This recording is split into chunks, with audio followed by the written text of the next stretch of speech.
Hey guys, welcome to Chem Galaxy. तो आज हम लोग अपने एल्किल हैलाइड और एराइल हैलाइड के लेक्चर्स को वापस से कंटिन्यू करने जा रहे हैं। तो प्रीवियस लेक्चर्स में हम लोग ने ये पढ़ा था कि एल्किल हैलाइड्स हम लोग कैसे बना सकते हैं अल्कोहल की मदद से। ऑलराइट, अगर आप लोग ने वो वीडियो नहीं देखा है तो उस वीडियो को ज़रूर देख लीजिएगा, वो काफ़ी हेल्पफुल वीडियो रहेगा आप लोग के लिए। आज हम लोग उसी टॉपिक को आगे कंटिन्यू करेंगे, यानी कि प्रिपरेशन ऑफ एल्किल हैलाइड्स देखेंगे, लेकिन अलग अलग तरीके से। जैसे हाइड्रोकार्बन से कैसे बनाते हैं, राइट, हैलोजन एक्सचेंज रिएक्शंस कौन सी होती हैं, यानी कि जैसे स्वार्ट्ज रिएक्शन हो गई, फिंकलस्टीन रिएक्शन हो गई, और हुर्नस्टिकर रिएक्शन से कैसे हम लोग एल्किल हैलाइड्स बनाते हैं, आज हम लोग इसके बारे में देखेंगे। ऑलराइट, तो चलिए शुरू करते हैं। तो सबसे पहले हेडिंग डाल लेते हैं, ठीक है। हेडिंग क्या रहेगी हम लोग की? प्रिपरेशन मेथड्स, प्रिपरेशन मेथड्स, ठीक है, ठीक। तो इसमें सबसे पहले हम लोग देखते हैं हाइड्रोकार्बन से कैसे बनाया जाता है एल्किल हैलाइड्स, ठीक है। एराइल हैलाइड्स हम लोग बाद में पढ़ेंगे, पहले एल्किल हैलाइड्स कर लेते हैं, उसके बाद एराइल हैलाइड्स। तो आपका हो जाएगा हाइड्रोकार्बन, राइट। तो हाइड्रोकार्बन से कैसे बनाते हैं, चलो। हाइड्रोकार्बन्स, ठीक, हाइड्रोकार्बन से कैसे बनाते हैं। तो हाइड्रोकार्बन्स में सबसे पहले हम लोग देखते हैं एल्कीन्स, ऑलराइट, कि एल्कीन से कैसे बनाया जाता है, एल्कीन्स, ठीक। चलो एल्कीन्स का देखते हैं। तो एल्कीन्स में देखो दो तरीके की एल्कीन्स हो सकती हैं बेसिकली। हम लोग एलिफैटिक एल्कीन्स की बात कर रहे हैं, तो कौन कौन सी हो सकती हैं? एक हो सकती है सिमेट्रिकल, राइट, एक हो सकती है सिमेट्रिकल, यानी कि कैसी एल्कीन्स कि जैसे ये हो गया CH2 डबल बॉन्ड CH2, या फिर CH3 CH double bond CH CH2, right. इस टाइप की एल्कीन्स क्या हो गई? आपकी सिमेट्रिकल एल्कीन्स हो गई। क्यों? क्योंकि अगर देखो इनको बीच से हम डिवाइड करें, इसको अगर हम बीच से डिवाइड करें तो ये हाफ और ये हाफ सेम है, इसमें भी ये हाफ सेम है, ठीक है। तो ऐसी एल्कीन्स में एडिशन में कुछ ज़्यादा सोचना नहीं होता है। ऐसी एल्कीन्स का अगर हम एडिशन कराएं, जैसे मान लो ये एग्जाम्पल ले लेते हैं, तो जैसे आपका हो गया CH3 CH double bond CH CH3, ठीक, और इसकी हम रिएक्शन कराएं मान लो HX के साथ, ठीक है। तो क्या हो जाएगा? कुछ नहीं करना है, सिंपली बॉन्ड, पाई बॉन्ड जो ये आपका है, ये जो आपका पाई बॉन्ड है, इसको तोड़ देना है। एक कार्बन पे H लगा देना है, एक कार्बन पे X लगा देना है, और कुछ उसमें ज़्यादा सोचना ही नहीं है, ठीक है। तो वही मैं करूँगा। कैसे तोड़ूंगा? किसी भी साइड तोड़ सकते हैं, क्योंकि सिमेट्रिकल है, राइट, सिमेट्रिकल है तो किसी भी साइड तोड़ा जा सकता है। तो मान लो मैं ऐसे तोड़ता हूँ, ठीक, ऐसे तोड़ूंगा, तो यानी कि इस पे माइनस चार्ज आएगा, इस पे प्लस चार्ज आएगा, राइट। तो आपका प्रोडक्ट क्या बन जाएगा? CH3 CH, अच्छा प्लस है, प्लस पे हमेशा माइनस जुड़ेगा। ये जब टूटेगा, जो आपका HX है, राइट, जब HX टूटेगा तो कैसे टूटेगा? H plus plus X minus में, ठीक है। तो प्लस के साथ माइनस जुड़ जाएगा और ये वाला प्लस इस माइनस के साथ जुड़ जाएगा, यानी कि इस यहाँ पर आ जाएगा आपका X, ठीक, और यहाँ आ जाएगा CH2, यहाँ आ जाएगा CH3, ठीक है। ये आपका प्रोडक्ट हो जाएगा, राइट। इतना समझ में आया? चलो, तो ये तो बात हो गई सिमेट्रिकल एल्कीन की। अच्छा, एक चीज़ और कि X कौन कौन से हो सकते हैं। तो X बेसिकली यहाँ पे जो हो सकते हैं वो हो सकते हैं क्लोरीन, ब्रोमीन और आयोडीन, ठीक है, ये हो सकते हैं। अच्छा, और एक चीज़ और मैं ऊपर का रब कर देता हूँ, ठीक है, ऊपर का रब कर देता हूँ। जो इनकी ऑर्डर ऑफ रिएक्टिविटी होती है, किसकी? ये हैलोजन हैलाइड्स की, ठीक है। तो इनकी जो HX की जो रिएक्टिविटी होती है, हाइड्रोजन हैलाइड्स की जो रिएक्टिविटी होती है, रिएक्टिविटी ऑफ HX, वो क्या होती है? HI, फिर HBr, फिर HCl फिर HF। ऑलराइट, ऐसा क्यों है? ऐसा इसलिए है बेसिकली ये ऑर्डर सिंपली निकलता है बॉन्ड डिसोसिएशन एनर्जी की वजह से। देखो यहां पे क्या हो रहा है, यहां पे HX भी टूट रहा था, ठीक है, तो जितना आसानी से HX टूट जाएगा रिएक्शन उतनी आसानी से हो जाएगी, राइट।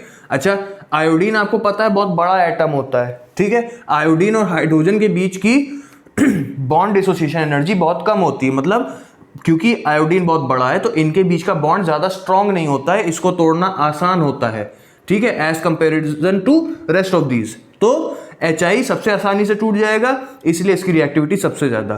फिर इसी तरह HBr हो गया, HBr की बॉन्ड तोड़ने की एनर्जी कम होती है HCl की तुलना में, राइट, तो इसलिए HBr तोड़ना आसान हो जाएगा HCl और HF की तुलना में, इसलिए HBr की रिएक्टिविटी ज्यादा है as comparison to HCl and HF। Same case आ जाता है HCl के लिए, सेम केस आ जाता है HF के लिए, ऑलराइट। तो ये हो गई आपकी रिएक्टिविटी ऑफ HX, ठीक है। और सिमेट्रिकल एल्कीन्स में सिंपली HX बस बॉन्ड तोड़ो और जोड़ दो, ठीक है, कुछ ज्यादा उसमें सोचना नहीं है, ठीक। अब आते हैं अनसिमेट्रिकल एल्कीन्स पे, इतना नोट हो गया। चलो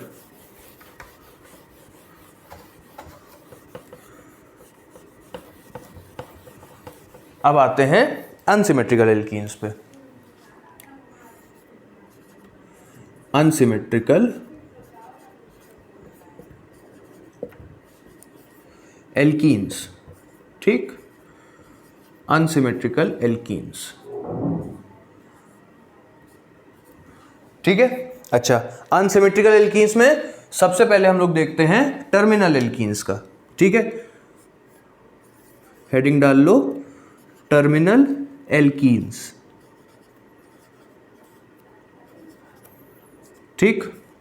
अच्छा, यहां पे देखो आप दो तरीके से इसके प्रोडक्ट को बता सकते हो, एक तो होता है मार्कोनिकोव रूल, ऑलराइट, वो मैं आपको बताऊंगा, एक दूसरा मेथड भी है उसको भी देखते हैं। तो सबसे पहले देखते हैं रिएक्शन किस तरीके की, ठीक है। तो टर्मिनल एल्कीन्स का क्या मतलब हुआ? टर्मिनल एल्कीन्स का मतलब हुआ कुछ इस टाइप का फॉर्म, ठीक है, जो आपका डबल बॉन्ड है वो आखिरी के दो कार्बन्स पे हो, ठीक है, ऐसे जो चेन होगी उसके आखिरी नहीं, बेसिकली नंबरिंग करोगे अगर खाली अगर हाइड्रोकार्बन है और खाली डबल बॉन्ड उसमें है तो नंबरिंग करोगे तो ये आपके पहले दो कार्बन होंगे चेन के। तो आप ऐसे कह सकते हो कि बेसिकली जो स्टार्टिंग के दो कार्बन होंगे आपके मेन चेन के, उनमें अगर डबल बॉन्ड प्रेजेंट हो तो वो आपके टर्मिनल एल्कीन्स होते हैं। या फिर अगर आप ये फॉर्म याद रखो तो ज़्यादा अच्छा है, इस फॉर्म के जो भी एल्कीन्स होते हैं उनको हम लोग टर्मिनल एल्कीन्स कहते हैं।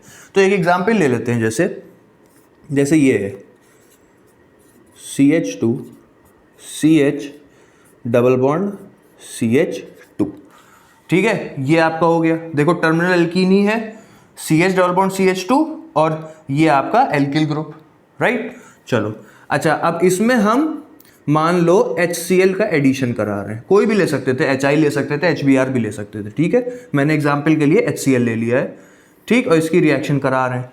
अच्छा, अब ये बात बताओ कि इसका हाइड्रोजन जो ये टूटेगा H प्लस और Cl माइनस में, राइट, तो H कौन से कार्बन से जुड़ेगा, Cl कौन से कार्बन से जुड़ेगा, तो ये यहां पर बता पाना मुश्किल है क्योंकि ये अनसिमेट्रिकल एल्कीन है, राइट। सिमेट्रिकल एल्कीन में तो कहीं भी जोड़ देते सेम प्रोडक्ट ही मिलता है। यहां पे देखो दो पॉसिबिलिटीज होती हैं, यहां पे बॉन्ड ऐसे मान लो मैं तोड़ दूं, ठीक, ऐसे तोड़ देता हूं पहली बार में, ठीक है, अगर ऐसे तोड़ूंगा तो हमारा क्या प्रोडक्ट बनेगा, हमारा प्रोडक्ट बनेगा CH3 CH2, राइट, और CH CH3 और यहां पे आएगा Cl, ठीक, ये हमारा हो जाएगा पहला प्रोडक्ट,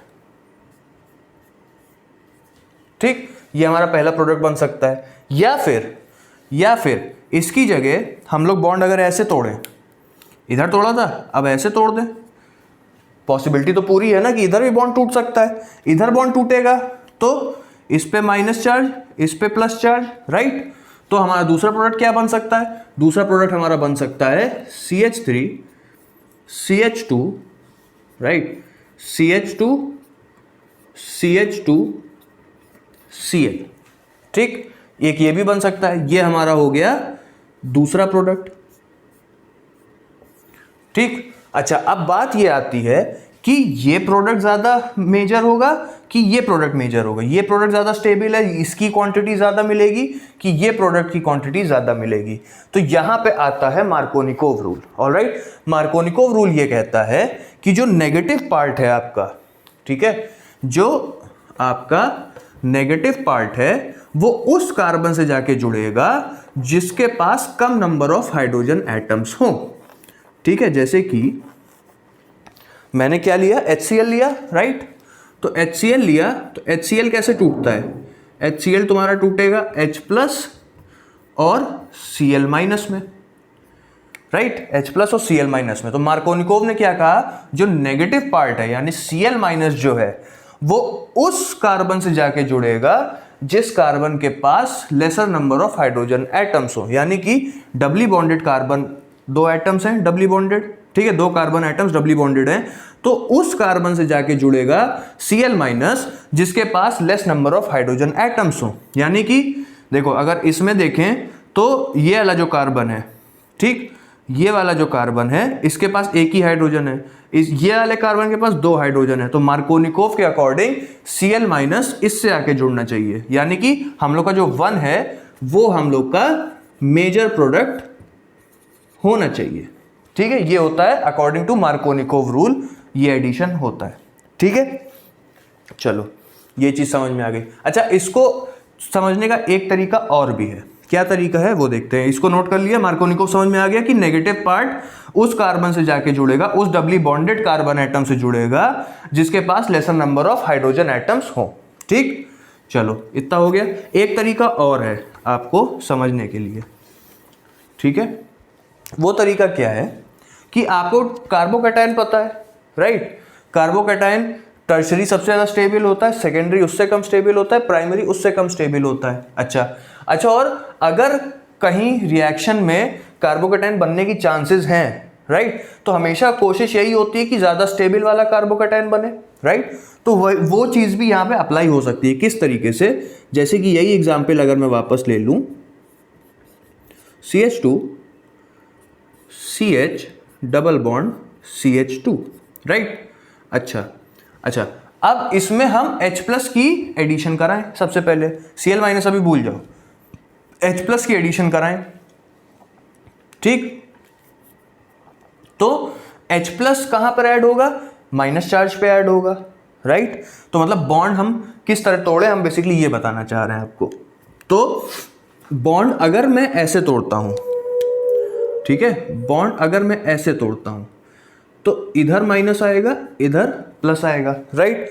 और मैं H प्लस का एडिशन इसमें करा दूं तो मेरा प्रोडक्ट क्या बनेगा, मेरा प्रोडक्ट बनेगा CH3 CH2 CH plus CH3, right. ये मेरा बन जाएगा। ये कैसा कार्बोकैटायन है, ये कार्बोकैटायन है सेकेंडरी, राइट। अच्छा, अब मैं इसका अपोजिट करूं, अगर मैं इसका अपोजिट करूं यानी कि बॉन्ड में ऐसे तोड़ दूं यहां, तो इधर माइनस इधर प्लस, राइट। तो मेरा प्रोडक्ट क्या मिलेगा, और H प्लस की एडिशन करा दूं तो मेरा प्रोडक्ट क्या मिलेगा, CH3 CH2 CH2 CH2 plus, right. ये मिल जाएगा। ये कैसा है, ये है आपका प्राइमरी कार्बोकैटायन, ये आपका प्राइमरी कार्बोकैटायन। अच्छा, अब एक बात बताओ, दोनों में से कौन सा ज़्यादा बनना चाहिए, ये वाला बनना चाहिए, है ना, ये वाला बनना चाहिए। क्यों, क्योंकि ये सेकेंडरी कार्बोकैटायन है, ये प्राइमरी कार्बोकैटायन है, ये ज़्यादा स्टेबल है, ये कम स्टेबल है, राइट। तो ये मेजर क्वांटिटी में बनना चाहिए। ठीक है, इतनी बात समझ में आई। अगर ये मेजर क्वांटिटी में बनना चाहिए तो अब इसमें आप Cl माइनस का एडिशन कराओ, ठीक, क्योंकि मतलब दोनों में होगा लेकिन ज्यादा क्वांटिटी किसकी मिलेगी, इसकी मिलेगी, राइट। तो इसमें Cl माइनस का एडिशन कराते हैं। तो अगर इसमें Cl माइनस का एडिशन कराएं तो क्या मिलेगा, CH3 CH2 CH CH3 और यहाँ पे Cl, ये मिलेगा आपका, राइट, ये मिलेगा। ठीक है, तो देखो ये वही प्रोडक्ट मिल गया जो मार्कोनिकोव रूल से मिला था, राइट। मार्कोनिकोव रूल से भी यही मेजर प्रोडक्ट था जो मैंने ये स्टेबल कार्बोकेटायन वाला फॉर्मेशन बताया, इससे भी वही सेम प्रोडक्ट मिल रहा है। ठीक है, तो चाहे तो आप मार्कोनिकोव रूल याद रखिए, चाहे तो आप ये वाला मेथड याद रखिए, दोनों ही सेम मेथड्स हैं। ठीक है, तो ये तो बात हो गई कि अनसिमेट्रिकल एल्कीन्स में कैसे एडिशन कराते हैं। ठीक है, अभी एक इसमें ड्रॉबैक है। क्या ड्रॉबैक है वो मैं बताता हूँ, इतना नोट कर लो। ठीक है, इतना नोट कर लो, एक ड्रॉबैक मैं आप लोग को बताता हूँ।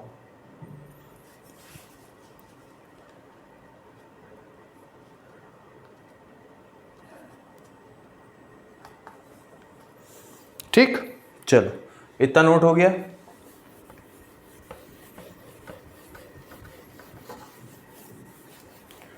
चलो, अच्छा, मार्कोनिकोव ने क्या कहा था? मार्कोनिकोव ने कहा था कि उस कार्बन, उस डबली बॉन्डेड कार्बन से नेगेटिव पार्ट आपके रिएजेंट का जुड़ेगा जिसके पास lesser number of hydrogen atoms हो, राइट। अच्छा, लेकिन बात अभी तक हम लोग क्या कर रहे थे? टर्मिनल एल्कीन्स की। ठीक है, अगर मान लो अनसिमेट्रिकल एल्कीन है लेकिन टर्मिनल एल्कीन नहीं है, जैसे कि यहां पर चाहे तो हेडिंग डाल लो नॉन टर्मिनल एल्कीन्स। ठीक, नॉन टर्मिनल एल्कीन्स। ठीक, नॉन टर्मिनल एल्कीन्स की अभी तक तो टर्मिनल एल्कीन्स की बात कर रहे थे तो वहां हम लोग समझ गए। ठीक, अब बात आती है कि अगर नॉन टर्मिनल एल्कीन्स है और अनसिमेट्रिकल है तो कैसे एडिशन होगा, क्योंकि वहां पे देखो मार्कोनिकोव रूल नहीं लग पाएगा। क्यों? देखो, जैसे एग्जांपल लेते हैं CH3 CH2 CH double bond CH CH3। ठीक है, ये एग्जांपल है। तो देखो अनसिमेट्रिकल ये भी है, राइट, अनसिमेट्रिकल एल्कीन है, लेकिन यहां पे मार्कोनिकोव नहीं लगा पाओगे। क्यों नहीं लगा पाओगे? क्योंकि देखो जो मार्कोनिकोव ने क्या कहा था, नेगेटिव पार्ट उस कार्बन से जाके जुड़ता है जिसके पास lesser number of hydrogen atoms हो। यहां पे जो तुम्हारे दोनों कार्बन हैं, दोनों के पास same number of hydrogen atoms हैं। इसके पास भी एक है, इसके पास भी एक है, तो यहां पे एडिशन कैसे करोगे? तो यहां पे एडिशन की एक सिंपल सी ट्रिक आपको मैं बता दूं कि जब भी इस टाइप का क्वेश्चन आए और अब मान लो आपको HCl इसमें ऐड कराना है, ठीक है, HCl का एडिशन कराना है इसमें, ठीक है, ये आपकी पूरी रिएक्शन है मान लो, ठीक है, और इस टाइप का है। अब इसमें मार्कोनिकोव तो लगा नहीं पाओगे और अनसिमेट्रिकल एल्कीन है, ये भी दिख रहा है। तो क्या करते हैं कि बॉन्ड हमेशा उस तरफ तोड़ते हैं जिधर छोटा ग्रुप लगा हो। ठीक है, देखो यहां पे 3 कार्बन का ग्रुप है, यहां पे 2 कार्बन का ग्रुप है। ठीक है, तो बॉन्ड हमेशा ऐसे तोड़ना है जिधर छोटा ग्रुप हो। ठीक है, हमेशा छोटे ग्रुप की तरफ बॉन्ड टूटेगा। ठीक, हमेशा। तो आपका क्या हो गया, इधर बॉन्ड टूटा तो यानी इस पे माइनस चार्ज आ जाएगा, इस पे प्लस चार्ज आ जाएगा, राइट। तो जब इस पे माइनस चार्ज आ गया, इस पे प्लस चार्ज आ गया, अब कुछ नहीं, HCl ऐसे टूटता है। ठीक है, जोड़ दो उठा के, प्लस के साथ माइनस जोड़ना है बस, और करना क्या है। तो CH3 CH2 फिर CH, यहां पे आ जाएगा आपका Cl और CH2 CH3। ठीक है, ये हो गया आपका। ठीक, समझ में आ गया।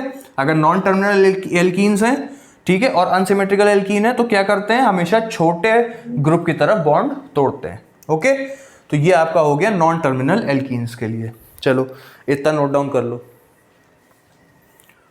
ठीक, चलो इसमें भी एक चीज और आ सकती है, देखो मैं आपको बताता हूं, इसमें भी एक चीज और आ सकती है, इतना नोट करो। चलो इसमें भी एक चीज अभी और आ सकती है, देखो, क्योंकि क्वेश्चन जब बनते हैं तो ऐसे सीधा सीधा तो बनेगा नहीं, थोड़ा बहुत तो उसमें ट्विस्टिंग करेंगे, थोड़े बहुत और कॉन्सेप्ट्स ऐड होंगे ही होंगे। तो देखो और क्या हो सकता है, जैसे मान लो कुछ इस टाइप का है, जैसे कि CH3 CH2 alright, CH double bond C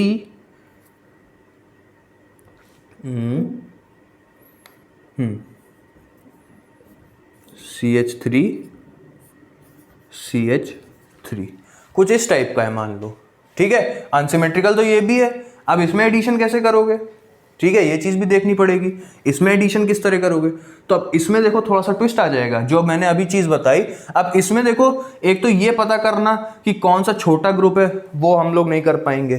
ठीक है, इधर भी 2 कार्बन है, ठीक, चाहे तो बढ़ा भी 2 कार्बन, कोई ऐसी दिक्कत नहीं हो जाएगी। यहाँ CH2 कर दो, यहाँ CH3 कर दो। ठीक है, यहाँ 3 कार्बन का है, यहाँ पर एक कुछ क्या कहते हैं आइसोप्रोपिल ग्रुप है, राइट, आइसोप्रोपिल ग्रुप टाइप का है। तो अब इसमें एडिशन कैसे करें, तो इसमें वो वाला कॉन्सेप्ट लगेगा, कार्बोकेटायन वाला कॉन्सेप्ट। कैसे, देखो मान लेते हैं, ठीक है, फिर से HCl का ही एडिशन करा रहे हैं हम लोग, ठीक है, HCl का ही एडिशन करा रहे हैं। तो सबसे पहले क्या करते हैं हम लोग, अब ये सोचना है कि बॉन्ड ये टूटेगा किधर, ठीक है, ताकि हम लोग को मेजर प्रोडक्ट मिल पाए, क्योंकि ऑर्गेनिक में हम लोग जो भी रिएक्शन करते हैं उसमें हम लोग का मेन फोकस होता है मेजर प्रोडक्ट पे, ऑलराइट। तो माइनर जो भी बनते हैं वो हम लोग बाद में डिटेक्ट करते रहते हैं, मेन हम लोग का मेजर प्रोडक्ट पे फोकस होता है। तो अब देखो इसमें किस तरह बॉन्ड तोड़े कि हम लोग को स्टेबल चीज मिले। तो देखो दोनों केसेस लेके चलते हैं, ठीक है। सबसे पहला केस कि बॉन्ड में ऐसे तोड़ देता हूं, ठीक है, बॉन्ड में इस तरफ तोड़ देता हूं। तो बॉन्ड अगर मैंने इस तरफ तोड़ा तो इस पे माइनस चार्ज आएगा, इस पे प्लस चार्ज आएगा, ठीक। और कार्बोकैटायन वाले कॉन्सेप्ट मैंने क्या बताया था कि Cl माइनस अभी भूल जाओ, ठीक है, Cl माइनस नहीं, सबसे पहले H प्लस ऐड करना है, ठीक है। तो H प्लस ऐड करते हैं। H प्लस अगर मैंने ऐड किया तो हमको क्या मिलेगा, हमको मिलेगा CH3 CH2 CH2 CH plus CH CH3 और CH3, ठीक है, ये मिलेगा, ठीक। इसको मार्क कर देता हूं 1, इसको 1 मार्क कर देते हैं, ठीक। चलो अच्छा, अगर दूसरा कंडीशन ले, ठीक है, दूसरी कंडीशन लेके भी देखते हैं, क्योंकि पॉसिबिलिटीज तो दोनों है, बॉन्ड किधर भी टूट सकता है। चलो दूसरी पॉसिबिलिटी क्या होगी कि बॉन्ड इधर टूट जाए ऐसे, ठीक है। बॉन्ड अगर ऐसे टूट जाए तो क्या होगा, इस पे माइनस चार्ज आएगा, इस पे प्लस चार्ज आएगा, राइट। अच्छा अब क्या प्रोडक्ट बनेगा, अब आपका जो प्रोडक्ट बनेगा वो क्या बनेगा, हाँ ठीक है, CH3 CH2 CH2, right, CH2, जगह कम पड़ गई, 1 मिनट यार।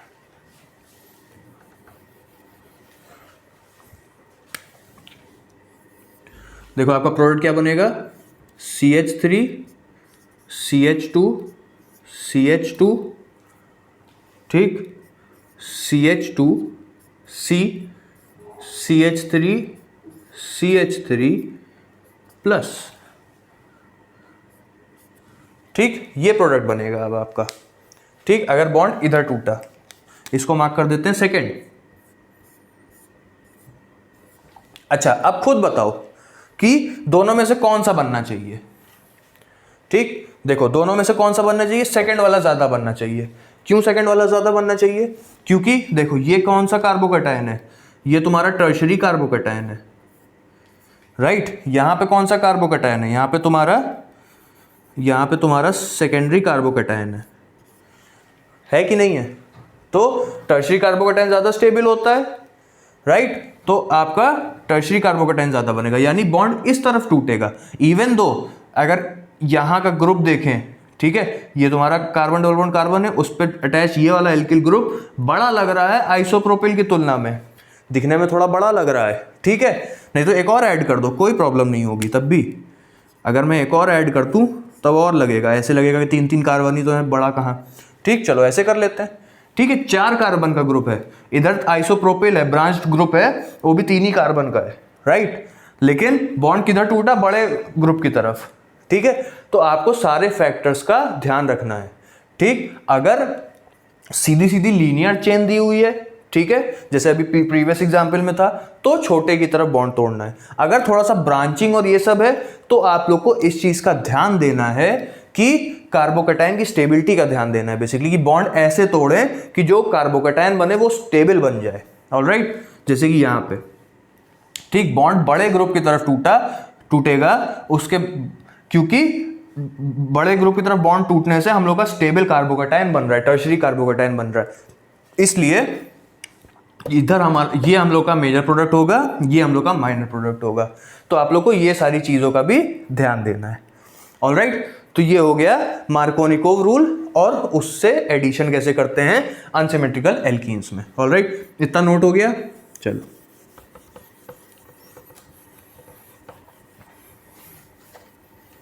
अब बात करते हैं एंटी मार्कोनिकोव रूल के बारे में, ठीक है। एंटी मार्कोनिकोव रूल में और ज्यादा कुछ खास नहीं है। देखो क्या है एंटी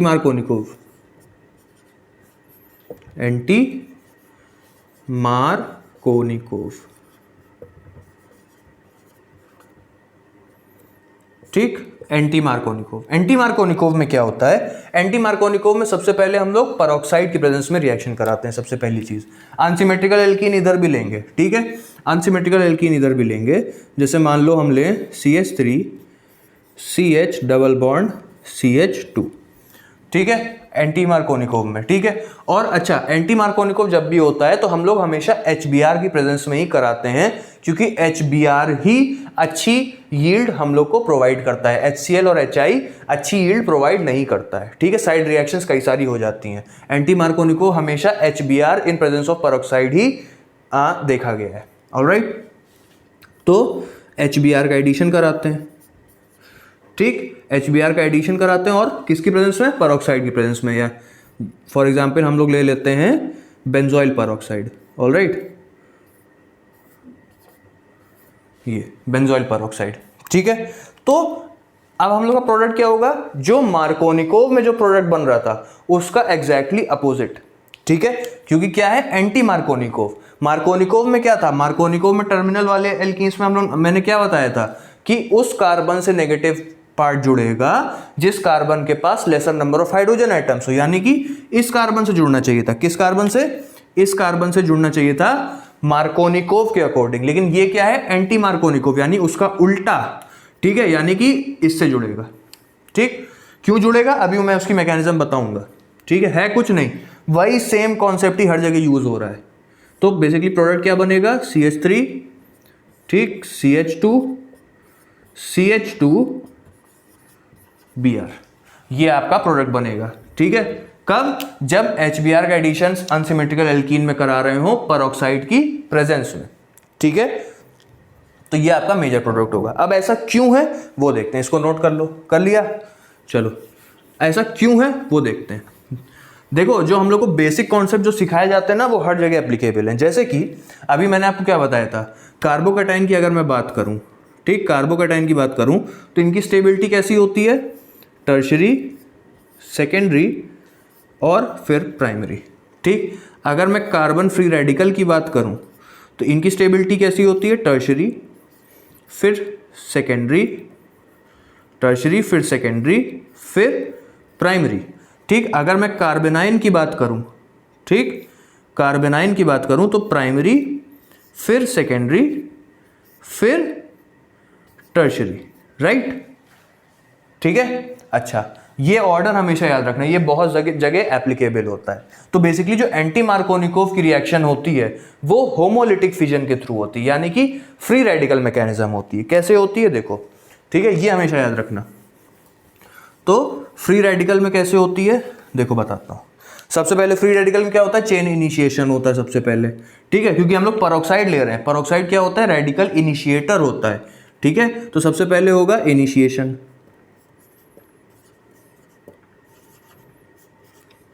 चलो इनिशिएशन कैसे होगा देखो, इनिशिएशन कुछ इस तरीके से होगा कि जो तुम्हारा बेंजोइल पेरोक्साइड है, बेंजोइल पेरोक्साइड कैसा दिखता है, बेंजोइल पेरोक्साइड कुछ ऐसा दिखता है,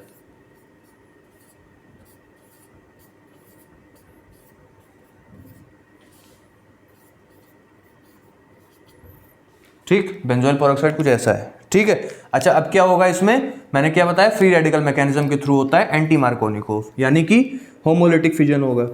चलो होमोलिटिक फिजन करा देते हैं, ठीक, ये हुआ।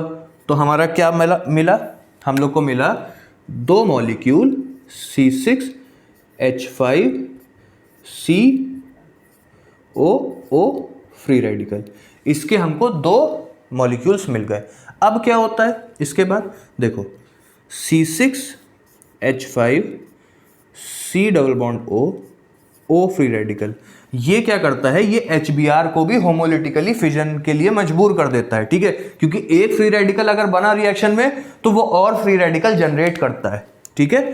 तो अब क्या होगा, HBr है तुम्हारा,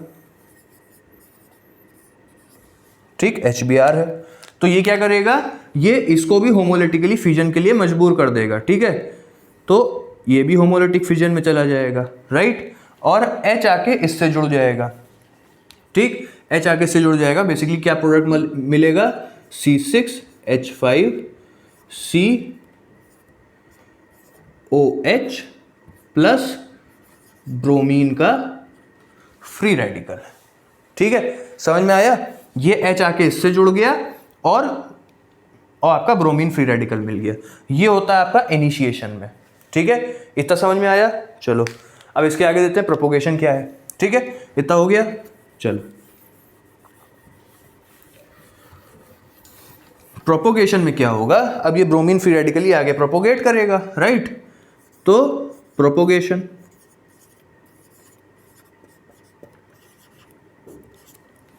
देखो प्रोपोगेशन में क्या होता है। प्रोपोगेशन में क्या होगा, तुम्हारी जैसे अनसिमेट्रिकल एल्कीन थी, जैसे मैंने एग्जाम्पल में जो आपको दिया था वही ले लेता हूँ, CH डबल बॉन्ड CH2। ठीक, मैंने अभी क्या बताया, अगर फ्री रेडिकल रिएक्शन मिक्सचर में है तो वो और फ्री रेडिकल जनरेट करता है, तो वही चीज़ होगी, क्या होगी, ब्रोमीन फ्री रेडिकल इस पे अटैक करेगा। ब्रोमीन फ्री रेडिकल इस पे अटैक करेगा तो दो पॉसिबिलिटीज़ हैं। पॉसिबिलिटीज़ क्या बेसिकली, मतलब कि जैसे बॉन्ड तो ऐसे ही टूट रहा है, राइट, होमोलिटिक फिजन हो रहा है, तो इधर भी फ्री रेडिकल जनरेट हो रहा है, इधर भी फ्री रेडिकल जनरेट हो रहा है। सवाल ये उठता है किधर ब्रोमीन जुड़ेगा। ठीक है, तो अभी मैंने क्या बताया था आपको, अभी इससे पहले मैंने जो है आपको स्टेबिलिटी का जो वो बताया था, तो फ्री रेडिकल कौन सा ज़्यादा स्टेबल होता है, फ्री रेडिकल सेकेंडरी, सबसे पहले टर्शरी होता है, फिर सेकेंडरी होता है, फिर प्राइमरी होता है। ठीक है, तो देखो यहाँ से दो पॉसिबिलिटीज़ बन सकती हैं। कौन कौन सी पॉसिबिलिटीज़ बन सकती हैं, ब्रोमीन अगर मैं इससे जोड़ दूँ, ठीक, ब्रोमीन अगर मैं इससे जोड़ दूँ तो क्या मिलेगा, CH3 CH free radical single bond CH2 Br, right. और दूसरी पॉसिबिलिटी क्या हो सकती है, दूसरी पॉसिबिलिटी हो सकती है CH3 CH Br CH2 free radical. ठीक है, अब बताओ दोनों में से कौन सा ज़्यादा स्टेबल फ्री रेडिकल है, ये वाला ज़्यादा स्टेबल फ्री रेडिकल है, राइट, क्योंकि ये सेकेंडरी फ्री रेडिकल है, यहाँ पे प्राइमरी फ्री रेडिकल है, सेकेंडरी ज़्यादा स्टेबल होता है प्राइमरी की तुलना में, तो हम लोग का ये क्या हो जाएगा, ये हो जाएगा मेजर प्रोडक्ट, राइट, दूसरा क्या हो जाएगा, माइनर प्रोडक्ट। ठीक है, इतना समझ में आया? चलो इतना समझ में आ गया, ठीक है। तो इसी के आगे दिखा देता हूँ इधर से, तो क्या होगा, हम लोग को ज़्यादातर क्वांटिटी में क्या मिलेगा, ये वाला। ठीक, अब इसमें क्या होगा, देखो चलो इतना कर लो, इसके आगे इनिशिएशन प्रोपोगेशन में एक चीज़ और आएगी ना। ठीक, इतना हो गया, चलो तो हमारा क्या होगा, CH3 CH CH2 Br free radical. ठीक है, ये हम लोग का मेजर क्वांटिटी में था क्योंकि सेकेंडरी फ्री रेडिकल है। ये फिर से HBr के पास जाएगा, ये फिर से HBr के पास जाएगा। अब HBr के पास जाएगा तो क्या करेगा, HBr के पास जाएगा तो कुछ नहीं करेगा, ये हाइड्रोजन ले लेगा। ठीक है, इसको होमोलिटिकली तोड़ेगा ऐसे, ठीक, होमोलिटिकली तोड़ेगा और हाइड्रोजन ले लेगा, तो तुम्हारा प्रोडक्ट क्या बन जाएंगे, CH3 CH2 CH2 Br, right, और साथ में क्या मिलेगा, ब्रोमीन फ्री रेडिकल। ठीक, ये मिल जाएगा तुमको, तो ये तो तुम्हारा प्रोडक्ट हो गया जो कि एंटी मार्कोनिकोव का प्रोडक्ट था, राइट, और साथ में क्या मिला, ब्रोमीन फ्री रेडिकल मिल गया, राइट। तो अब ब्रोमीन फ्री रेडिकल हमको सबसे पहले किधर से मिल रहा था, जो बेंजोइल पेरोक्साइड रेडिकल बन के वहां से ब्रोमीन फ्री रेडिकल दे रहा था। अब उसके बाद हम लोग को प्रोपोगेशन की जो दोनों स्टेप्स थे, दोनों रिएक्शन थी, उसमें आखिरी में खुद ही ब्रोमीन फ्री रेडिकल मिल रहा है। ठीक है, तो अब ये ब्रोमीन फ्री रेडिकल ऑटोमेटिकली जाके दूसरे एल्कीन से रिएक्ट करेगा और ये दोनों स्टेप प्रोपोगेशन के ये जो दोनों स्टेप्स हैं ये कंटिन्यू होते रहेंगे। ठीक है, पहले इससे पहले जो लिखा है और ये वाला ये कंटिन्यू होता रहेगा और हर आखिरी स्टेप में हम लोग को ब्रोमीन फ्री रेडिकल मिलता जाएगा जो आगे फिर रिएक्ट करता जाएगा, तो ये चेन चलती रहेगी। तो इसीलिए बेंजोइल पेरोक्साइड बहुत थोड़ा सा चाहिए होता है बस कि रेडिकल को इनिशिएट करने के लिए, रेडिकल स्टार्टिंग में बन जाए बस उसके लिए। उसके बाद तो हम लोग को ब्रोमीन जो है फ्री रेडिकल के फॉर्म में मिल ही रहा है, तो वो आगे रिएक्शन करता रहेगा। ठीक है, तो ये हो गया एंटी मार्कोनिकोव। तो बेसिकली कोई एक्सेप्शन नहीं है एंटी मार्कोनिकोव कि हम लोग को, जैसे मार्कोनिकोव में मैंने बताया कि अगर ये वाला प्रोडक्ट मिलता तो वो कम स्टेबल होता, लेकिन एंटी मार्कोनिकोव में ये वाला ज़्यादा मिल रहा है। तो ऐसा कोई एक्सेप्शन केस नहीं है। बेसिकली क्या है, क्योंकि इस प्रोडक्ट को बनने में, जब ये प्रोडक्ट बनता है तो उससे पहले हम लोग को ज़्यादा स्टेबल फ्री रेडिकल मिलता है, इसलिए ये प्रोडक्ट बनता है। समझ रहे हो? तो कोई एक्सेप्शन नहीं है, सिंपल सा कॉन्सेप्ट है। ओके, तो ये हो गया आपका एंटी मार्कोनिकोव। चलो इतनी बात हो गई, ठीक है। तो ये तो हो गया सारा आपका कि एल्कीन से कैसे हम लोग बनाते हैं आपका हेलो एल्केन्स। ठीक है, एल्कीन से कैसे बनाते हैं। अच्छा, अब बात करते हैं एल्केन्स की। तो मैं एल्केन्स को बहुत ज़्यादा डिटेल में नहीं पढ़ाऊंगा, क्योंकि एल्केन्स की मेरी पूरी प्लेलिस्ट है जो आपको डिस्क्रिप्शन में मिल जाएगी। ठीक है, उसमें मैंने हर चीज़ पूरा डिटेल में एक्सप्लेन करी हुई है, तो आप लोग वहाँ से देख सकते हो। मैं एक ओवरव्यू दे दूंगा कि किस तरह क्या होता है। ठीक है, तो हेडिंग डाल लो एल्केन्स।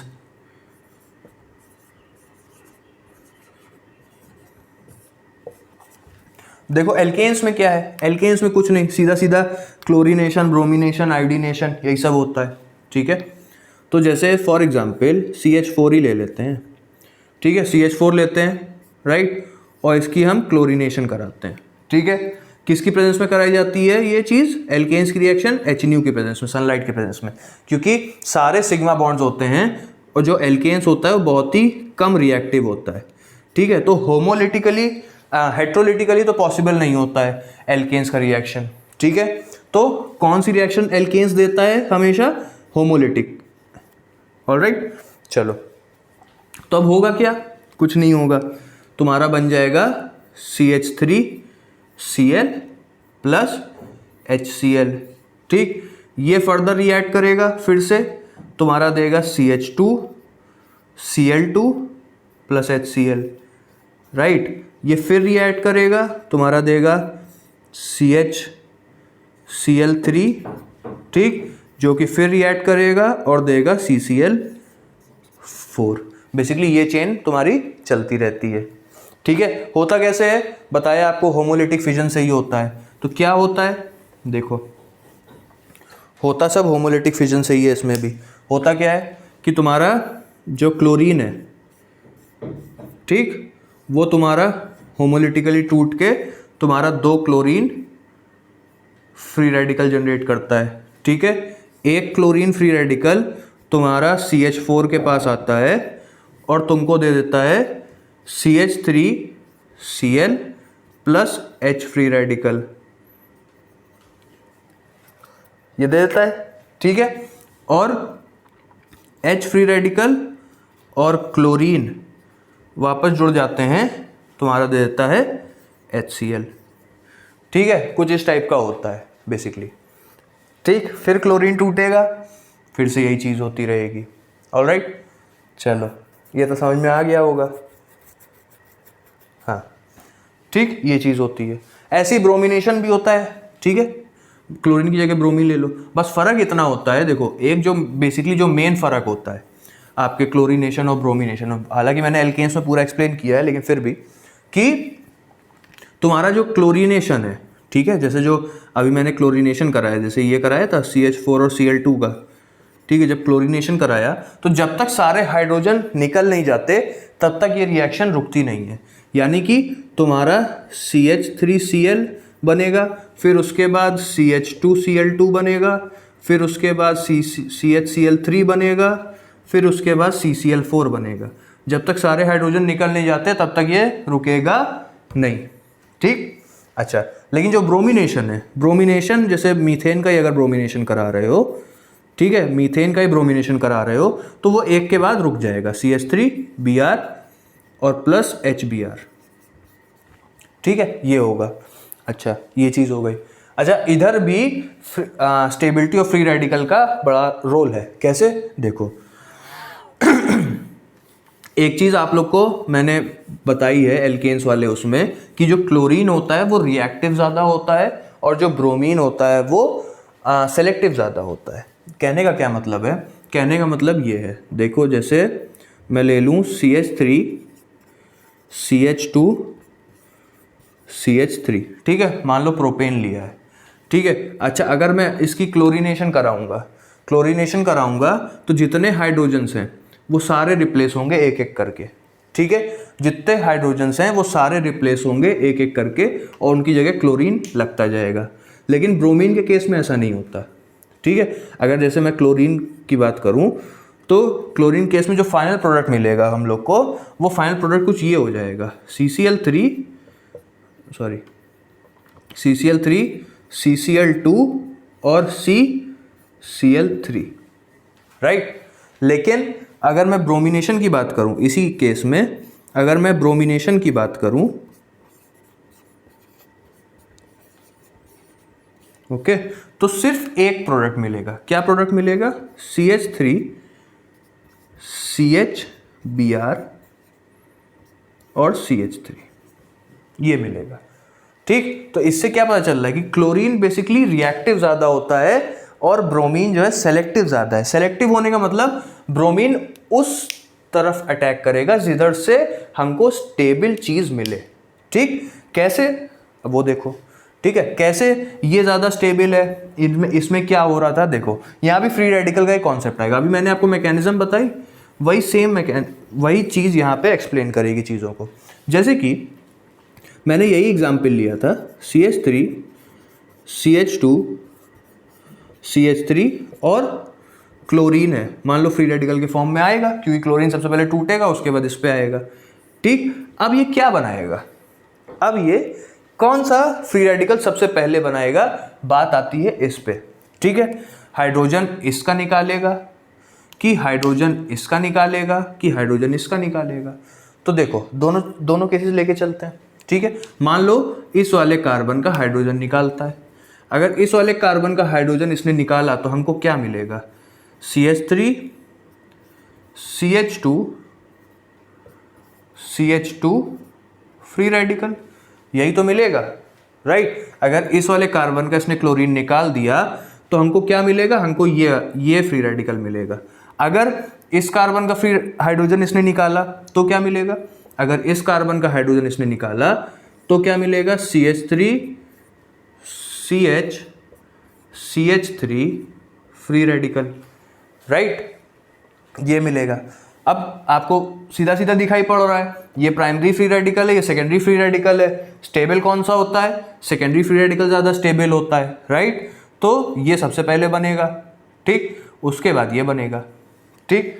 अच्छा, तो अब इसमें देखो बेसिकली क्लोरीन के केस में होता क्या है, क्लोरीन के केस में सारे ही बन जाते हैं। क्लोरीन के केस में इतना ज़्यादा फ्री रेडिकल की स्टेबिलिटी बहुत ज़्यादा मैटर नहीं करती। क्यों नहीं करती है? क्योंकि जो एक्सपेरिमेंटली जो निकाला गया, राइट। अब देखो तुम्हारा जो ये था CH3 CH2 CH3, राइट, अगर इससे ये बन रहा है तो कैसे बन रहा है? प्राइमरी हाइड्रोजन निकला तब ये बना, राइट। ये जो तीनों हाइड्रोजन्स हैं, ये वाले तीनों हाइड्रोजन्स हैं, ये प्राइमरी हाइड्रोजन्स हैं, राइट।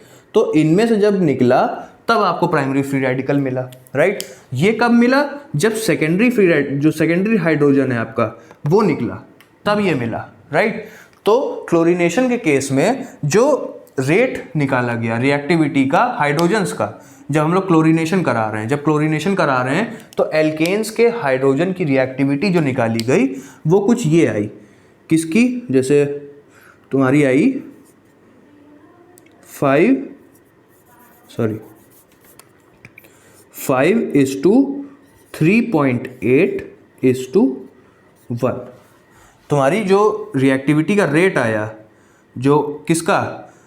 ये टर्शरी हाइड्रोजन का है, ये सेकेंडरी हाइड्रोजन का है और ये प्राइमरी हाइड्रोजन का है, ऑलराइट। कब एल्केन्स की ये रिएक्टिविटी होती है? जब हम क्लोरीनेशन करा रहे होते हैं, तब होता है ये, ठीक है, जब क्लोरीनेशन करा रहे होते हैं। तो बेसिकली जो एक्सपेरिमेंटली निकाला गया हाइड्रोजन्स के रिएक्टिविटी का रेट वो कुछ ये आया क्लोरीनेशन के केस में, क्या? 5:3.8:1। तो बेसिकली इससे क्या पता चल रहा है कि ठीक है, टर्शरी हाइड्रोजन निकलना सबसे ज़्यादा फेवरेबल है, क्योंकि टर्शरी हाइड्रोजन जब निकलेगा तो हमको टर्शरी फ्री रेडिकल मिलेगा, राइट। लेकिन जो रेट का डिफरेंस है वो कोई बहुत ज़्यादा नहीं है, 5:3.8:1, बहुत ज़्यादा डिफरेंस नहीं है तीनों की रिएक्टिविटी के रेट में। तो इसीलिए इससे ये चीज़ पता चलती कि क्लोरीन जो है वो रिएक्टिव ज़्यादा है। क्लोरीन ये नहीं देखता कि मैं कौन सा हाइड्रोजन निकालूं कि फ्री रेडिकल स्टेबल मिले और उसके बाद जो आगे प्रोडक्ट मिले वो स्टेबल मिले। उसको वो बेसिकली जो चीज़ देखता है कि हाइड्रोजन है, हाँ मैं इसको रिप्लेस कर सकता हूँ, तो वो उसको रिप्लेस कर देगा। हाँ, ये बात अलग है कि पहले सेकेंडरी वाले को रिप्लेस करेगा इस केस में, ठीक है। प्रोपेन के केस में पहले सेकेंडरी वाले को रिप्लेस करेगा तब प्राइमरी वाले को करेगा, क्योंकि सेकेंडरी वाले की रिएक्टिविटी ज़्यादा है। लेकिन अल्टीमेटली क्योंकि रिएक्टिविटी के रेट में बहुत ज़्यादा फर्क नहीं है, तो क्लोरीन सबको, सारे हाइड्रोजन्स को रिप्लेस कर देता है आसानी से। अच्छा, अब बात करते हैं कि ब्रोमीन के केस में क्या है। देखो ब्रोमीन के केस में जो तुम्हारा रिएक्टिविटी का रेट आता है वो कुछ ये आता है, कितना, 1600 इज टू 82 इज टू 1। तुम्हारा ये रेट आता है रिएक्टिविटी का। किस केस में?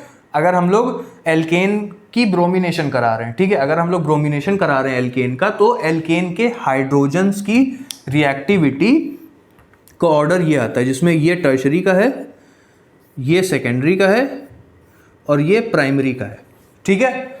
इतना समझ में आया? चलो तो इससे क्या पता चल रहा है, देखो अब इसमें देखो रिएक्टिविटी का फर्क कितना है। जैसे क्लोरीनेशन के केस में कितना था, ये था, आप फर्क देखो यहाँ पे देखो कितना जरा सा फर्क है तीनों हाइड्रोजन्स की रिएक्टिविटी में, क्लोरीनेशन के केस में। लेकिन ब्रोमिनेशन के केस में देखो कितना फर्क है, 1600:82:1, राइट। तो इससे क्या पता चल रहा है कि अगर जैसे मैंने जो एग्जाम्पल दिया था आपको, मैंने एग्जाम्पल क्या दिया था, CH3 CH2 CH3, राइट। और इसकी मैं ब्रोमिनेशन करा रहा हूं, मान लो, ठीक, इसकी मैं ब्रोमिनेशन करा रहा हूं। तो अब देखो जो सेकेंडरी हाइड्रोजन के रिप्लेस होने की रिएक्टिविटी है वो 82 टाइम्स ज्यादा है प्राइमरी की तुलना में, राइट। तो इसका मतलब हम लोग को ज्यादातर क्वांटिटी में क्या मिलेगा, ज्यादातर क्वांटिटी में मिलेगा ये,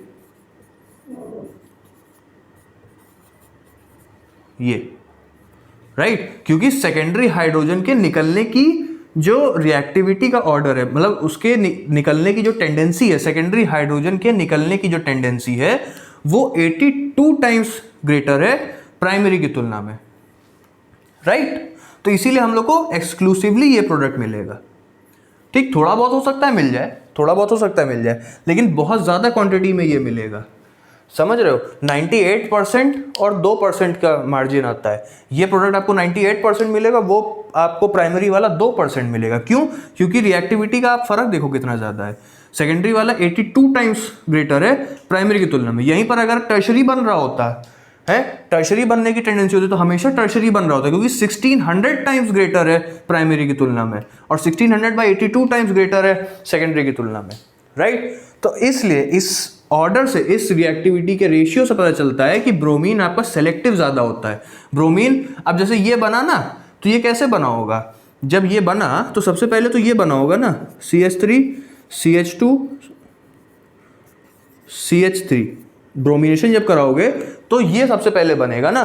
तो ब्रोमीन हमेशा ये कोशिश करता है कि ज़्यादा से ज़्यादा स्टेबल फ्री रेडिकल बनाऊँ मैं, तो सेकेंडरी वाला ज़्यादा स्टेबल है प्राइमरी की तुलना में, तो वो ज़्यादा से ज़्यादा क्वांटिटी में इसको बनाएगा और फिर इसमें जाके ब्रोमीन फ्री रेडिकल आपका जुड़ेगा, राइट। क्लोरीन ये चीज़ नहीं करता, क्लोरीन सीधा रिएक्ट करता है। क्लोरीन रिएक्टिव ज़्यादा होता है, ब्रोमीन सेलेक्टिव ज़्यादा होता है, ठीक है। तो ये बात हो गई आपकी एल्केन्स की, ठीक। अच्छा, तो क्लोरीनेशन और ब्रोमिनेशन की बात तो हो गई। अगर मैं आयोडीनेशन कराऊं, ठीक है, चलो आयोडीनेशन करते हैं।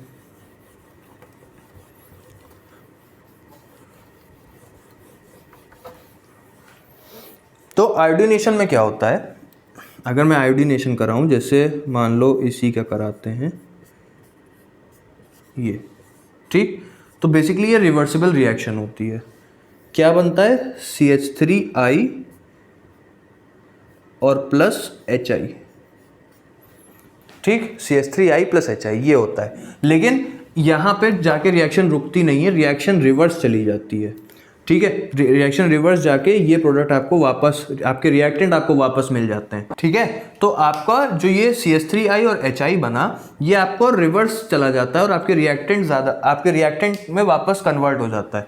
तो इससे बचने के लिए हम लोग बेसिकली क्या करते हैं, जो HI होता है, ठीक है, ऐसा क्यों होता है बेसिकली, क्योंकि आयोडीन जो है ऐसे फॉर्म में कम स्टेबल है, आयोडीन अपने मॉलिक्यूलर फॉर्म में ज़्यादा स्टेबल होता है, तो इसीलिए वापस रिवर्स कर देता है रिएक्शन को। तो बेसिकली अगर मैं आयोडीन को वापस जो आयोडीन आयन है इसको वापस आयोडीन में कन्वर्ट कर दूं तो हमारी रिएक्शन सही रहेगी। यानी कि अगर मैं HI को ऑक्सीडाइज कर दूं, बेसिकली इस रिएक्शन को फॉरवर्ड ले जाने के लिए हम लोग क्या करते हैं, आयोडीन को ऑक्सीडाइज करते हैं, किस HI को बेसिकली ऑक्सीडाइज करते हैं। कैसे कि HI है और प्लस HiO3 ले लें या नाइट्रिक एसिड ले लें, तो आपका ये आयोडीन में कन्वर्ट हो जाता है। ठीक है, तो जब ये आयोडीन में कन्वर्ट हो गया, ठीक, तो आपका क्या होता है, ये रिएक्शन फॉरवर्ड चली जाती है। ठीक, ऐसा क्यों होता है, ली चैटेलियर प्रिंसिपल के अकॉर्डिंग होता है। क्या था ली चैटेलियर प्रिंसिपल? ली चैटेलियर प्रिंसिपल के अकॉर्डिंग कि अगर इक्विलिब्रियम एस्टैब्लिश्ड है, ठीक है, इक्विलिब्रियम एस्टैब्लिश्ड है, और अगर हम लोग कोई उसमें फैक्टर का चेंज करें तो इक्विलिब्रियम उस फैक्टर को न्यूट्रलाइज करने के लिए उस डायरेक्शन में शिफ्ट होता है। ठीक, क्या कहने का मतलब हुआ मेरा कि जैसे ये मेरी रिएक्शन है, ठीक है, अगर मैं इसमें से एक कोई प्रोडक्ट कम करूं, राइट, इसमें से एक कोई प्रोडक्ट कम करूं तो तुम्हारा इक्विलिब्रियम उस डायरेक्शन में शिफ्ट होगा जिस डायरेक्शन में उस प्रोडक्ट की कंसंट्रेशन बढ़े। यानी कि मैं यहाँ से HI निकाल दे रहा हूँ बार बार जब भी बन रहा है। कैसे निकाल दे रहा हूँ? बेसिकली उसको ऑक्सीडाइज करके, राइट। तो अब तुम्हारा इक्विलिब्रियम फॉरवर्ड डायरेक्शन में जाएगा ताकि वो HI की जो कंसंट्रेशन कम हो रही है उसको वो वापस से फुलफिल करे। समझ में आया? हमने कंसंट्रेशन कम करी तो हमारा रिएक्शन उस डायरेक्शन में गया, हमारा इक्विलिब्रियम उस डायरेक्शन में गया कि वो कंसंट्रेशन वापस से बढ़ने लगे। ठीक है, इसी को कहते हैं ली चैटेलियर प्रिंसिपल। ठीक है, तो HI में कम कर रहा हूँ, राइट, HI कम कर रहा हूँ। कैसे कम कर रहा हूँ? उसको ऑक्सीडाइज करके कम कर रहा हूँ। तो अब हमारी जो इक्विलिब्रियम है वो फॉरवर्ड डायरेक्शन में जाएगी ताकि और HI बने, क्योंकि HI की कंसंट्रेशन कम हो रही है तो इक्विलिब्रियम ये कोशिश करेगा कि HI की कंसंट्रेशन बढ़े। ठीक है, यही होता है ली चैटेलियर प्रिंसिपल। ठीक, तो अब क्योंकि HI की कंसंट्रेशन बढ़ाने की कोशिश करेगा तो ऑटोमेटिकली इसकी कंसंट्रेशन भी बढ़ती जाएगी। ठीक है, तो हम लोग की यील्ड बढ़िया होती जाएगी।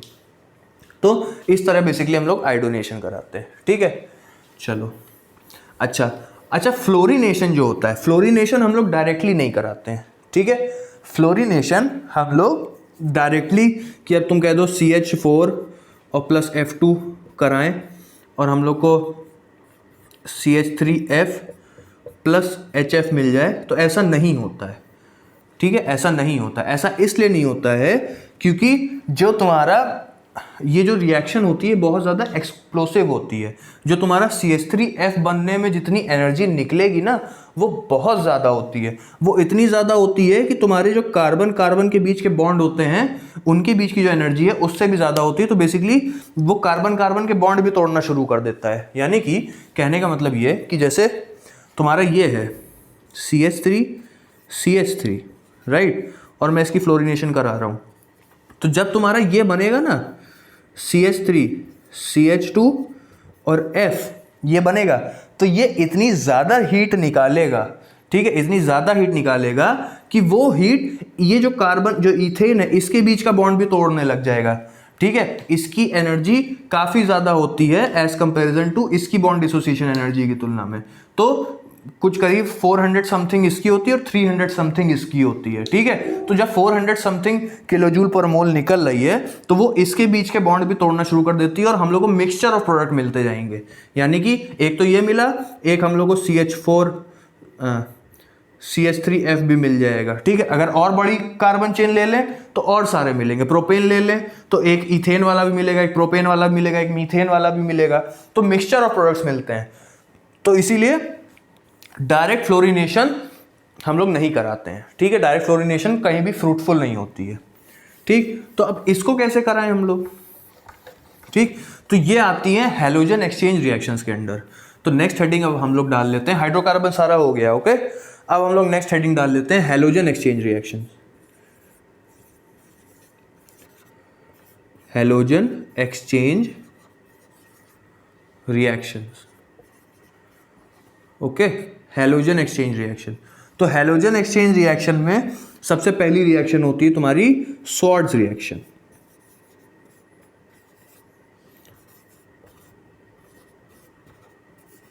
स्वॉर्ड्स रिएक्शन, ठीक है। स्वॉर्ड्स रिएक्शन के थ्रू हम लोग एल्किल फ्लोराइड्स बेसिकली बनाते हैं। कैसे बनाते हैं? बेसिकली हम लोग यहाँ पे लेते हैं RX, ठीक है, जहाँ पे X क्या होगा तुम्हारा, या तो क्लोरीन होगा या फिर ब्रोमीन होगा, ठीक है। इसकी रिएक्शन हम लोग कराते हैं AgF या फिर Hg2F2, ठीक, इसके साथ रिएक्शन कराते हैं। तो बेसिकली क्या होता है, X की जगह F लग जाता है, यानी कि RF, ठीक है। ये होती है हमारी स्वॉर्ड्स रिएक्शन। जैसे कि अगर मैं एग्जांपल दूं आपको, CH3 CH2 और Cl मान लेते हैं, ठीक है। और इसकी मैं रिएक्शन करा रहा हूँ AgF से, सिल्वर फ्लोराइड के साथ मैं इसकी रिएक्शन कराता हूँ, ठीक है। तो हमारा क्या मिल जाएगा, हमारा मिल जाएगा CH3 CH2F प्लस AgCl, ठीक है, ये मिल जाएगा। तो बेसिकली देखो हैलोजन एक्सचेंज रिएक्शन, इसको हम लोग ने इसीलिए कहा, यहाँ पे देखो जो दोनों हैलोजन्स थे क्लोरीन और फ्लोरीन, वो आपस में एक्सचेंज हो गए।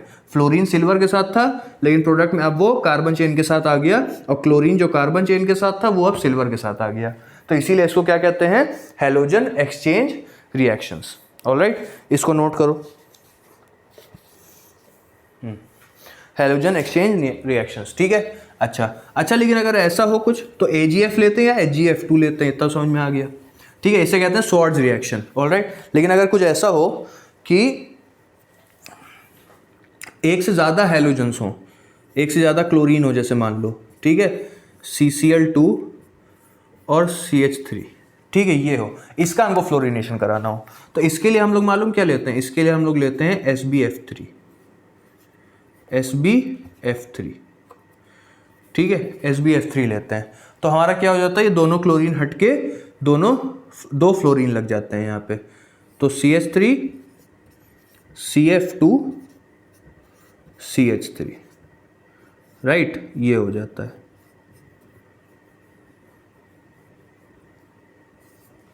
ठीक, ये हमारा मिल जाता है। तो ये तो बेसिकली हो गया आपकी स्वॉर्ड्स रिएक्शन, ठीक है, इतना समझ में आया। चलो दूसरी हेडिंग डालो, फिंकलस्टीन रिएक्शन। दूसरी हेडिंग डालो, फिंकलस्टीन रिएक्शन।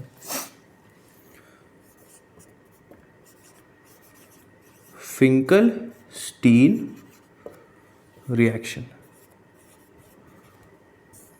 ठीक। फिंकलस्टीन रिएक्शन में क्या करते हैं, देखो फिंकलस्टीन रिएक्शन में बेसिकली क्या करते हैं, उसमें भी क्लोरोएल्केन या ब्रोमोएल्केन लेते हैं, ठीक है, क्लोरोएल्केन या फिर ब्रोमोएल्केन लेते हैं, ठीक। अच्छा, और उसकी रिएक्शन कराते हैं सोडियम आयोडाइड से, Na से रिएक्शन कराते हैं। कहाँ पे, सॉल्वेंट क्या होता है, एसीटोन, या फिर क्या होता है, मिथेनॉल, ठीक। क्या लेते हैं, एसीटोन लेते हैं या फिर मिथेनॉल लेते हैं, और आपका प्रोडक्ट क्या मिल जाता है, Ri प्लस NaX, ठीक है, Ri प्लस NaX। जैसे एग्जाम्पल के तौर पे, जैसे CH3 CH2 और ब्रोमीन ले लेते हैं, चलो इस बार, ठीक है, प्लस सोडियम आयोडाइड, ठीक, और रिएक्शन कराई मैंने एसीटोन में।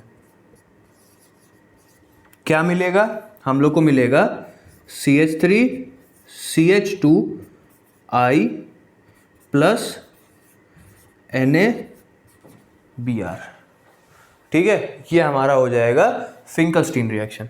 अच्छा, एसीटोन या मिथेनॉल क्यों लेते हैं, उसके पीछे भी रीज़न है, वो अभी मैं बताता हूँ, इतना नोट कर लो, ठीक है, इतना नोट कर लिया। चलो नीचे वाली रिएक्शन लिखे रहने देता हूँ।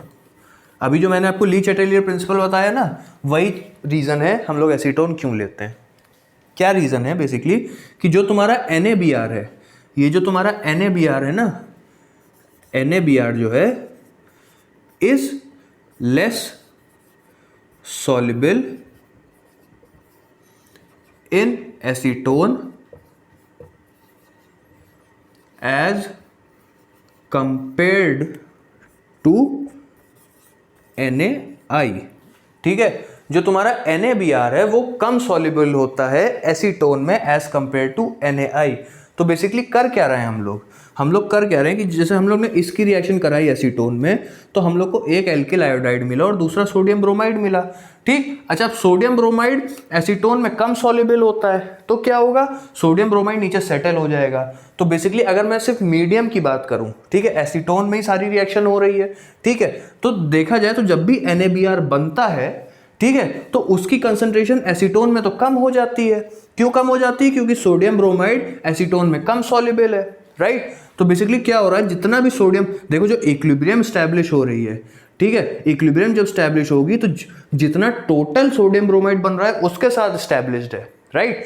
जितना टोटल सोडियम ब्रोमाइड बन रहा है उसके साथ स्टैब्लिश है। जैसे इसमें देखें अगर इसी रिएक्शन में, तो 1 मोल सोडियम ब्रोमाइड बन रहा है, ठीक है, 1 मोल सोडियम आयोडाइड है, 1 मोल सोडियम ब्रोमाइड है, 1 मोल सोडियम ब्रोमाइड के साथ पूरी रिएक्शन इक्विलिब्रियम में स्टैब्लिश्ड है, राइट। लेकिन क्योंकि सोडियम ब्रोमाइड एसीटोन में कंप्लीटली सॉल्युबल नहीं होता है, तो मान लेते हैं जैसे आधा आधा सॉल्युबल है, ठीक, तो बेसिकली क्या होता है, एसीटोन में तो खाली आधा बचता है, आधा मोल बचता है, आधा मोल नीचे सेटल हो जाता है, राइट। तो इक्विलिब्रियम किस में स्टैब्लिश थी, इक्विलिब्रियम स्टैब्लिश थी 1 मोल सोडियम ब्रोमाइड में। लेकिन बेसिकली सोडियम ब्रोमाइड बनने के बाद क्या होता है, जो आपका रिएक्शन मिक्सचर है उसमें सोडियम ब्रोमाइड बचता है आधा मोल।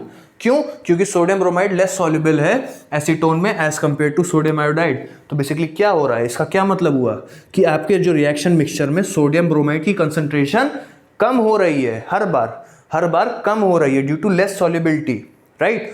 तो हर बार कम हो रही है, तो ली चैटर्जी प्रिंसिपल के अकॉर्डिंग वो हर बार कंसंट्रेशन को बढ़ाना चाहेगा, राइट। इक्विलिब्रियम उस तरफ शिफ्ट होगा जिस तरफ उसकी कंसंट्रेशन बढ़े, यानी कि फॉरवर्ड डायरेक्शन में शिफ्ट होगा, यानी कि और NaBr बनाने की कोशिश करेगा, राइट। यही तो मैंने अभी बताया आपको।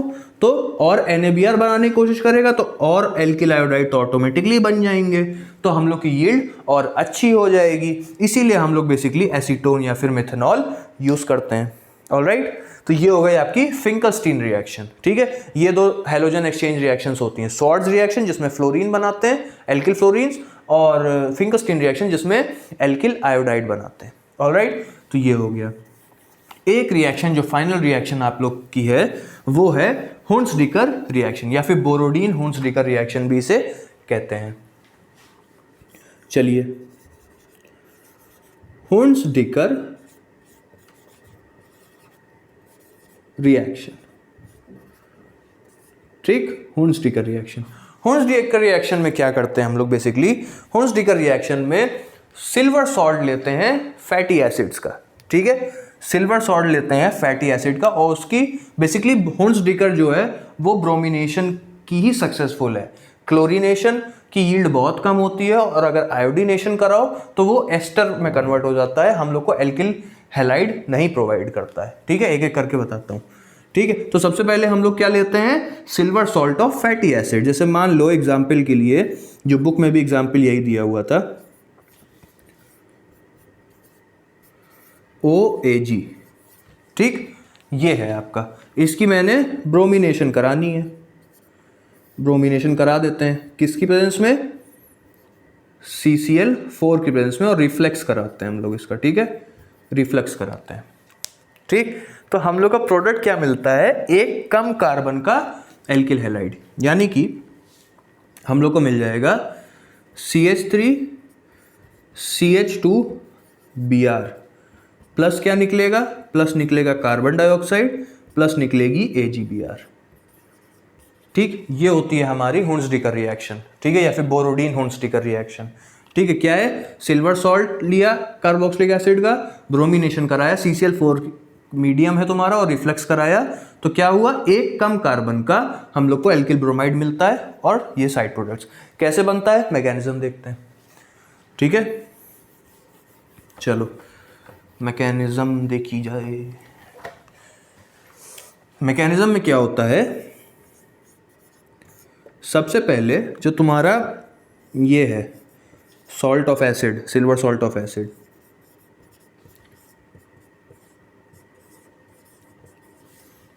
ठीक, ये सबसे पहले ब्रोमीन के साथ रिएक्ट करता है, ब्रोमीन के साथ रिएक्ट करता है और हमको क्या देता है, हम लोग को देता है CH3 CH2 COBr plus AgBr। ठीक है, ये देता है। ये कैसे दिया देखो, अगर इसको मैं थोड़ा सा एक्सपेंडेड फॉर्म में लिख दूं तो और समझ में आ जाएगा, ऐसे लिख देते हैं। ठीक है, अच्छा ये बॉन्ड तो हम लोग को पता है कैसे टूटेगा। ठीक है, ये बॉन्ड तो हम लोग को पता है कि ऐसे टूटेगा। ठीक है, ऐसे टूटेगा, इस पे माइनस आएगा, इस पे प्लस आएगा, राइट। ब्रोमीन है, ब्रोमीन भी टूट जाएगा। कैसे टूटेगा, किसी भी तरफ तोड़ दो, मान लेते हैं ऐसे तोड़ा तो इधर माइनस आया, इधर प्लस आया, राइट। अब क्या करना है, प्लस माइनस जोड़ दो, इस O माइनस के साथ ब्रोमीन का प्लस जुड़ जाएगा, ये मिल जाएगा। Ag प्लस के साथ Br माइनस जुड़ जाएगा, ये मिल जाएगा।